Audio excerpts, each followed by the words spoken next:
Bonjour à tous et bienvenue à Catch Club. On se retrouve pour les résultats de SmackDown du 21 août 2020.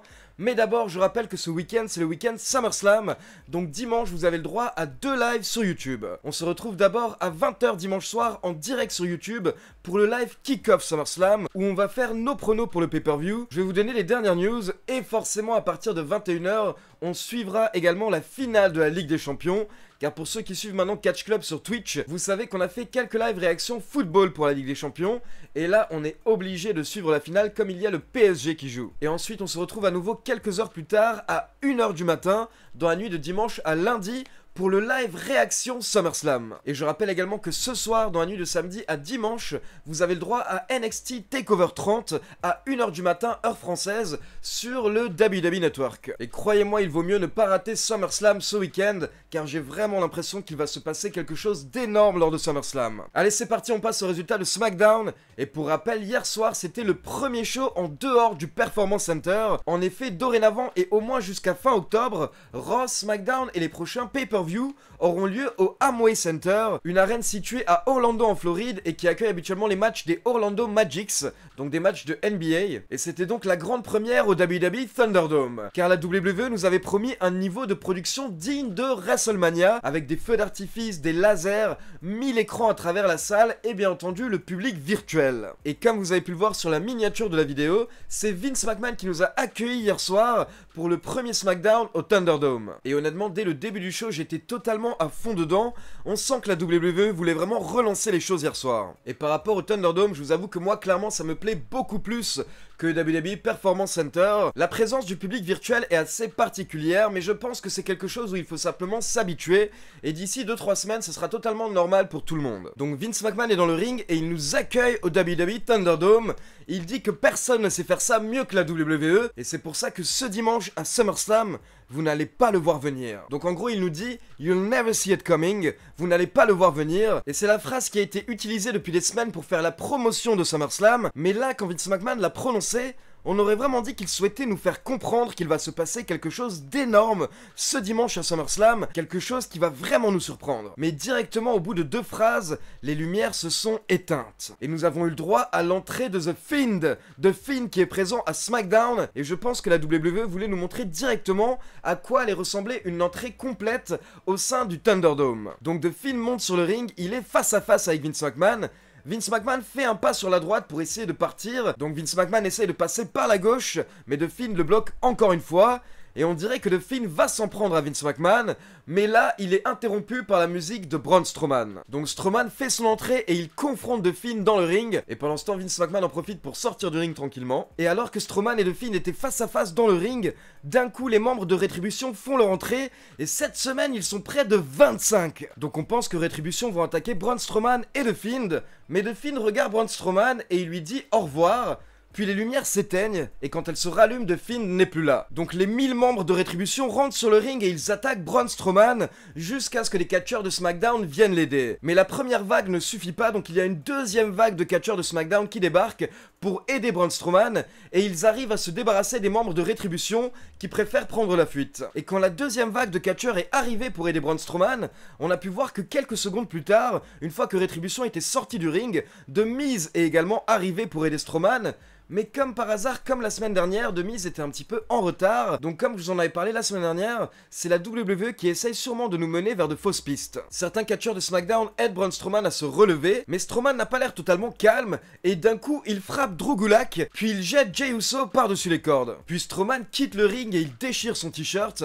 On sent qu'il était très énervé, car lui au final, ce qu'il veut, c'est The Fiend. Puis après la pub, on passe au premier match de la soirée avec Big E contre Sheamus, car Sheamus avait attaqué Big E la semaine dernière, et pour info, plusieurs catcheurs de SmackDown sont restés autour du ring, au cas où il y a une nouvelle attaque de Rétribution. Et d'ailleurs, dès le début du match, il y a à nouveau des problèmes de lumière, donc Michael Cole nous dit qu'apparemment Rétribution est encore là. Au bout d'environ 8 minutes, alors que Sheamus et Big E étaient en train de se battre dans le ring, King Corbin a attaqué Matt Riddle à l'extérieur du ring. Donc une bagarre a éclaté entre Riddle et King Corbin, et les deux catcheurs ont dû être séparés à l'extérieur du ring, et Sheamus était un petit peu distrait justement par cette bagarre, donc Big E en a profité pour lui porter un roll-up par derrière pour la victoire. Puis Michael Cole nous rappelle que ce soir nous avons un match pour le titre intercontinental avec AJ Styles contre Jeff Hardy, mais d'un coup on passe en coulisses car apparemment il se passe quelque chose par rapport à Jeff Hardy, et on peut voir que Jeff Hardy est avec le médecin et il se tient la jambe droite car apparemment il a été attaqué. Puis dans un autre coin des coulisses on peut voir les 3 membres de la Lucha House Party qui marchent vers le ring,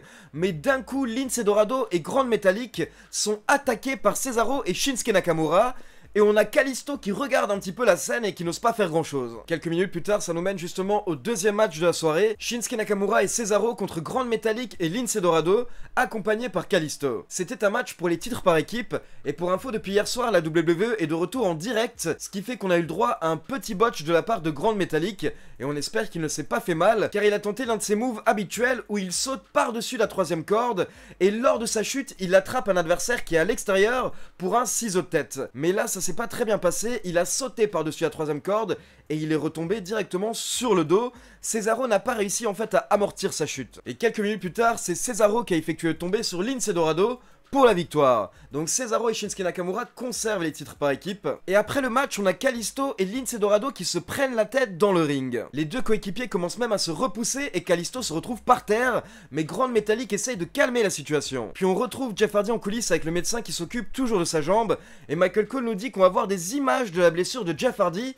car apparemment ça a eu lieu au début du show, quand Jeff Hardy est venu autour du ring avec les autres catcheurs pour aider Braun Strowman contre Rétribution. Donc on voit les images de ce qui s'est passé plus tôt lors du show, et on pense tous qu'en fait ce sont les membres de Rétribution qui ont blessé Jeff Hardy, mais en fait non, on peut voir que c'est AJ Styles qui a profité de la bagarre générale pour frapper Jeff Hardy à la jambe. Puis toujours en coulisses, nous avons le droit à une interview de Mandy Rose. Mandy Rose qui nous dit que cette semaine a clairement été une semaine difficile pour elle, et pour Sonya Deville. Donc en fait c'était une petite référence à la tentative d'enlèvement ratée sur Sonya Deville qui a eu lieu le week-end dernier. Je rappelle que la tentative d'enlèvement ne faisait pas partie de storyline, c'était bien un fait divers, quelque chose de réel. Quelqu'un a tenté de kidnapper Sonya Deville la semaine dernière. Mandy nous explique que SummerSlam a lieu dans 2 jours et elle ne sait pas ce qui se passe dans la tête de Sonya Deville, mais elle veut croire que Sonya Deville est encore une bonne personne au fond. Donc Mandy Rose regarde la caméra et elle dit que selon elle, la Sonya Deville qu'elle adore et avec qui elle était inséparable existe toujours. Donc Mandy Rose dit qu'elle souhaiterait mettre tout ça derrière elle et elle ne veut pas vraiment du R versus R match contre Sonya Deville à SummerSlam.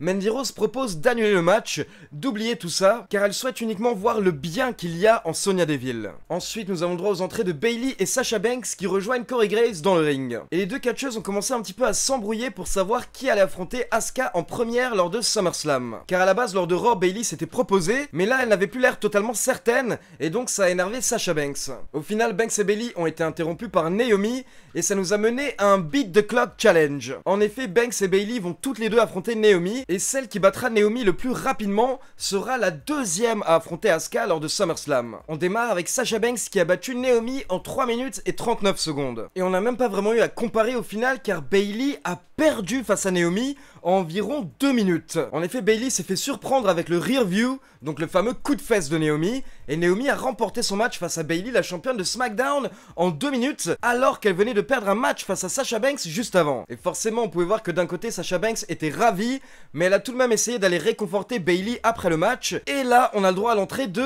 Asuka. Asuka qui nous annonce qu'elle va récupérer tous les titres lors de SummerSlam. Donc Sasha Banks est très énervée, elle quitte le ring et elle court vers Asuka, mais Banks s'est fait accueillir par un énorme kick, donc Sasha Banks est par terre, et Asuka va dans le ring pour se battre avec Bayley. Asuka a réussi à prendre l'avantage encore une fois avec des kicks, donc Bayley a préféré prendre la fuite, donc elle remonte la rampe en courant et elle ne s'arrête même pas pour voir si Sasha Banks va bien, elle continue sa route, et elle revient seulement quelques secondes plus tard pour s'occuper de Sasha Banks. Puis on passe en coulisses et on retrouve Sonya Deville avec Kayla Braxton, mais Sonya Deville dit qu'elle ne va pas répondre à Kayla Braxton, car elle veut donner sa réponse à Mandy Rose devant le monde entier. Puis Dana Brooke arrive pour montrer son soutien à Sonya Deville. Elle explique que clairement c'était une semaine très difficile pour Sonya Deville, mais Dana Brooke est avec elle. Sauf que Sonya Deville n'a pas du tout besoin ni envie d'avoir Dana Brooke à ses côtés, donc elle répond à Dana Brooke avec une gifle. Puis Sonya Deville fait son entrée et elle répond à Mandy Rose, et attention, elle n'est pas du tout sur la même longueur d'onde que Mandy Rose. Sonya Deville nous dit que quoi qu'il arrive, elles vont bien s'affronter, mais Deville explique qu'elle n'en a rien à faire de raser le crâne de Mandy Rose, et les gens qui connaissent Sonya Deville en coulisses savent également que si Sonya Deville se fait raser la tête, elle n'en a rien à faire. Donc elle propose qu'on aille encore plus loin au niveau de la stipulation de leur match à SummerSlam. En effet, Sonya Deville propose que le match devienne un match sans disqualification, où la perdante devra quitter la WWE. On passe ensuite en coulisses pour une interview de Nikki Cross qui nous parle d'Alexa Bliss. Et Nikki Cross nous dit que depuis quelques jours, Alexa Bliss n'est pas pareille, elle n'est pas comme d'habitude. Nikki Cross nous dit qu'il y a quelque chose qui cloche et elle a le sentiment que quelque chose de terrible va arriver. Puis nous passons au match pour le titre intercontinental avec le champion AJ Styles qui affronte Jeff Hardy. Jeff Hardy qui fait son entrée en boitant légèrement et qui a également une protection au niveau du genou droit. Comme vous pouvez l'imaginer, on a eu un bon match d'environ 10 minutes et vers la fin, AJ Styles allait porter son Styles Clash et alors que Jeff Hardy était suspendu, il a contré en essayant de porter des coups de pied à AJ Styles et en fait Jeff Hardy a frappé AJ Styles au visage avec la protection qu'il a au genou et il faut savoir qu'il y a du métal au niveau de cette protection. Donc AJ Styles s'est retrouvé un petit peu KO et derrière Jeff Hardy a enchaîné avec le Twist of Fate puis sa Swanton Bomb pour la victoire. Donc Jeff Hardy est le nouveau champion intercontinental du côté de SmackDown. Et je vous avoue que c'était tout de même une bonne petite surprise hier soir. Et les commentateurs ont également précisé qu'au final tout ça est de la faute de AJ Styles, car certes Jeff Hardy a utilisé sa protection du genou pour frapper AJ Styles, mais au final s'il portait cette protection, c'est parce que AJ Styles l'avait attaqué au début du show. Et après le match nous avons droit à une petite interview de Jeff Hardy qui est en train de fêter. Puis nous avons AJ Styles qui pète un câble en coulisses et qui s'énerve contre son analyste Joseph Park. Puis nous avons un épisode de la Firefly Funhouse. En gros, encore une fois, hier soir, Bray Wyatt nous a parlé de la relation entre Braun Strowman et Alexa Bliss. Mais d'un coup, Bray Wyatt s'arrête de parler car il sent quelqu'un qui approche. Il dit même, mais qu'est-ce qui t'a pris autant de temps? Et c'est en fait Braun Strowman qui a trouvé la Firefly Funhouse et qui attaque violemment Bray Wyatt. Puis Braun Strowman a traîné Bray Wyatt en dehors de la Firefly Funhouse. La bagarre a continué dans toute l'arène et d'un coup, alors que Strowman était un petit peu en hauteur, on va dire à 2-3 mètres de hauteur, il voulait porter un chokeslam à Bray Wyatt et donc faire tomber Bray Wyatt de 2-3 mètres directement sur le sol. Mais plusieurs personnes sont venues pour interrompre Braun Strowman et pour le faire changer d'avis. Mais là, Braun Strowman s'est mis à sourire comme un malade et finalement il a tout de même porté ce chokeslam à Bray Wyatt directement sur le sol en béton 2-3 mètres plus bas. Donc c'était une grosse chute pour Bray Wyatt. Et derrière, forcément, les officiels étaient en panique. Ils ont appelé une ambulance et ils ont mis Bray Wyatt dans l'ambulance. Puis l'ambulance a commencé à partir, mais d'un coup l'ambulance s'est arrêtée et elle a fait une marche arrière. Donc elle a commencé à revenir vers les officiels.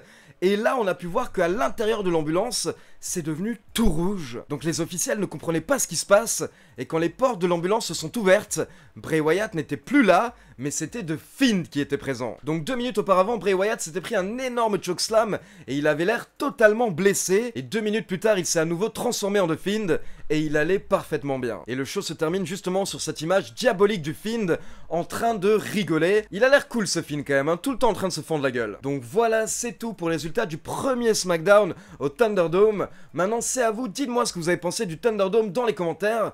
Est-ce que vous préférez ça par rapport au Performance Center ou pas? Et est-ce que vous avez du mal avec le public virtuel? Comme d'habitude, n'oubliez pas de liker la vidéo, de vous abonner à la chaîne et de cliquer sur la petite cloche pour être informé de la sortie des prochaines vidéos. Et donc on se retrouve dimanche soir à 20 h puis à 1 h du matin pour les lives kick-off et réactions de SummerSlam.